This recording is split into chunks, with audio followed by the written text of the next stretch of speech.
13। برادرانہ محبت قائم رہے، مسافر پروی سے غافل نہ رہو، کیونکہ اسی کی وجہ سے بعض نے بے خبری میں فرشتوں کی مہمانداری کی ہے۔ قیدیوں کو اس طرح یاد رکھو کہ گویا تم ان کے ساتھ قید ہو، اور جن کے ساتھ بدسلوکی کی جاتی ہے ان کو یہ سمجھ کر یاد رکھو کہ ہم بھی جسم رکھتے ہیں۔ بیاہ کرنا سب میں عزت کی بات سمجھی جائے اور بستر بے داغ رہے، کیونکہ خدا حرام کاروں اور زانیوں کی عدالت کرے گا۔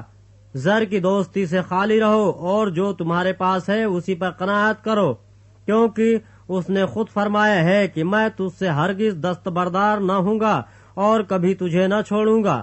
اس واسطے ہم دلیری کے ساتھ کہتے ہیں کہ خداوند میرا مددگار ہے، میں خوف نہ کروں گا، انسان میرا کیا کرے گا؟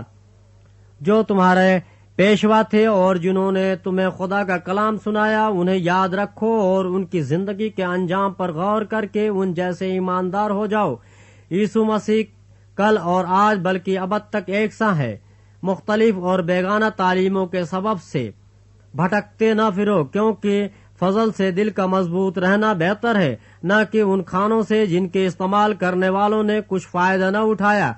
ہماری ایک ایسی قربان گاہ ہے جس میں سے خیمہ کی خدمت کرنے والوں کو کھانے کا اختیار نہیں، کیونکہ جن جانوروں کا خون سردار کاہن پاک مکان میں گناہ کے کفارے کے واسطے لے جاتا ہے ان کے جسم خیمہ گاہ کے باہر جلائے جاتے ہیں۔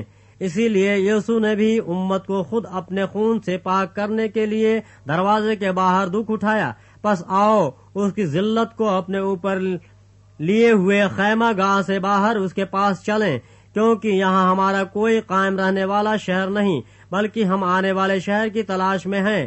پس ہم اس کے وسیلے سے حمد کی قربانی یعنی ان ہونٹوں کا پھل جو اس کے نام کا اقرار کرتے ہیں خدا کے لیے ہر وقت چڑھایا کریں، اور بھلائی اور سخاوت کرنا نہ بھولو، اس لیے کہ خدا ایسی قربانیوں سے خوش ہوتا ہے۔ اپنے پیشواؤں کے فرما بردار اور تابع رہو، کیونکہ وہ تمہاری روحوں کے فائدے کے لیے ان کی طرح جاگتے رہتے ہیں جنہیں حساب دینا پڑے گا، تاکہ وہ خوشی سے یہ کام کریں نہ کہ رنج سے، کیونکہ اس صورت میں تمہیں کچھ فائدہ نہیں۔